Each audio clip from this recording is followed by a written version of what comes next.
Barshi Takli police station येथे आज नाझिया इलाही खान यांच्या विरोधात गुन्हा दाखल करण्याच्या मागणीसाठी हजारो नागरिक शांततेच्या मार्गाने एकत्र आले. आंदोलकांचं म्हणणं आहे की नाझिया इलाही खान यांनी प्रेषित हजरत मोहम्मद पैगंबर यांच्याबाबत आक्षेपार्ह आणि अवमानकारक वक्तव्य केल्यामुळे मुस्लिम समाजाच्या धार्मिक भावना दुखावल्या गेल्या.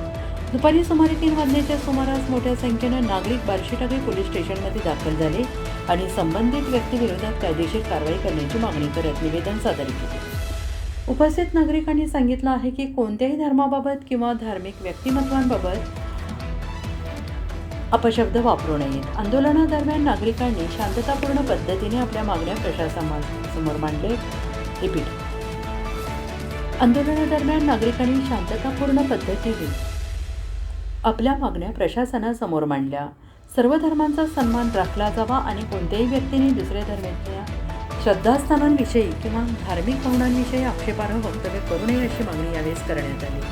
प्रशासनाने या प्रकरणाची निष्पक्ष चौकशी करून कायद्यानुसार योग्य ती कारवाई करावी, जेणेकरून सामाजिक सलोखा आणि बंधुभाव कायम राहील अशी मागणी आंदोलकांनी केली आहे. Maharashtra Akola reporter Ganesh Wadekar, Chanakya news channel India.